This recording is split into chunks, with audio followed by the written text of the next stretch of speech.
দেখেন, একটা শান্তির সমাজ, একটা সমৃদ্ধ সমাজ, একটা মানবিক সমাজ গঠনের জন্য আল্লাহ তাআলা বেশি না মাত্র তিনটা অর্ডার, তিনটা ভার্ডিক্ট তিনি জারি করেছেন। এক নাম্বার সুশাসন, ন্যায় বিচার।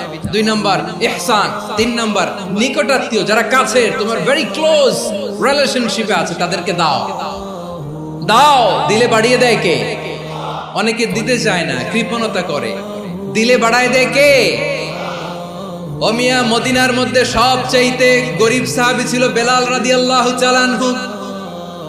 ওনার এন্টায়ার অ্যাসেট, সম্পদের পরিমাণ কতদূর জানেন?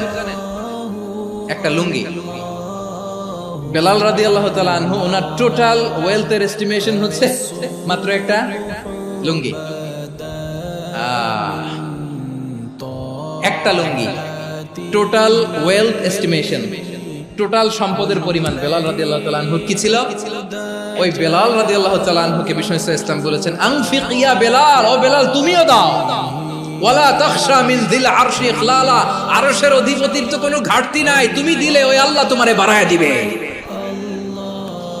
এজন্য আমার প্রিয় ভাইয়েরা, দিলে কমে না, দিলে বাড়ে।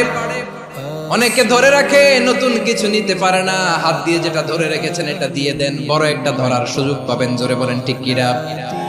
রব্বুল আলামিন বললেন ৩ নাম্বার আদেশ হলো তোমাদের প্রতি সমাজটারে কেমন করে মানবিক সমাজ, সুন্দর সমাজ গড়বা।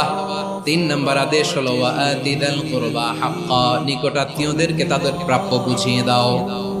এই নিকটাত্মীয়দেরকে তাদের অধিকার বুঝিয়ে দেওয়া, প্রাপ্য বুঝিয়ে দেওয়াতে আমাদের গাফলতি আছে না নাই?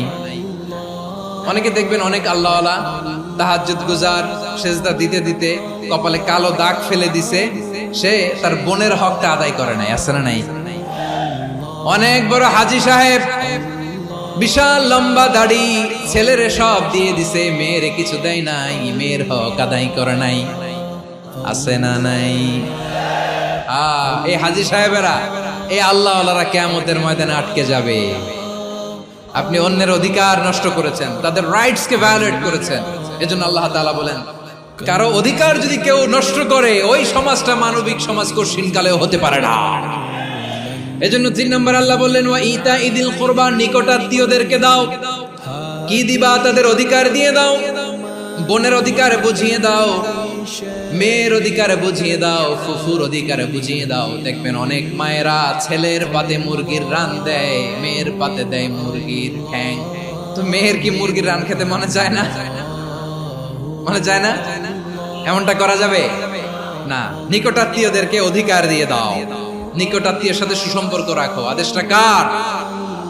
এজন্য প্রিয় ভাইয়েরা, জীবনে যদি বারাকা অর্জন করতে চান, নিকটাত্মীয়দের সাথে সুসম্পর্ক রাখতে হবে, তাদের জন্য উপহার পাঠাতে হবে। বিশ্বনবী বলেন, লা ইয়াদখুলুল জান্নাতা কাতে, যে ব্যক্তি আত্মীয়তার সম্পর্ককে ছিন্ন করে দেয়, সে কঠিন কালেও আল্লাহর জান্নাতে ঢুকবে না। আপনি কি এটারে সহজ হাদিস মনে করছেন? এটা সহজ কথা? আপনি ভাবছেন আপনার নামাজ আপনারে বাঁচাতে পারবে? আপনার রোজা বাঁচাতে পারবে? আপনার তাহাজ্জুদ আপনারে বাঁচাতে পারবে? অধিকার নষ্ট করলে কিছুই আপনারে বাঁচাতে পারবে। এজন্য নিকট আত্মীয়দেরকে দিতে হবে বেশি বেশি। বিশ্বনবী বলেন, ইন্না সাদাকাতা আলাল মিসকিনি সাদাকা ওয়া আলা যির রাহিমি ইসনাতান সাদাকাতুন ওয়া সিলা। মিসকিনরে দান করলে শুধু দানের সওয়াব হয়, নিকট আত্মীয়কে দান করলে দুইটার সওয়াব হয়, সাদাকার সওয়াব হয়, আবার আত্মীয়তার বন্ধন অটুট রাখার সওয়াব হয়ে যায়। আবার বিশ্বনবী বললেন, মান সাররাহু আইয়ুবসাতা লাহু ফি রিজকিহি ওয়া ইনসা লাহু ফি আসারিহি ফালইয়াসিল রাহিমা। যে ব্যক্তি তার রিজিকের প্রশস্ততা চায় আর হায়াতে বরকত চায়, সে যেন তার আত্মীয়ের সাথে সুসম্পর্ক রাখে। আমার প্রিয় চট্টলার ভাইয়েরা, আমাদের রিজিক বাড়ুক, এটা আমরা চাই কি চাই না? সবাই চান?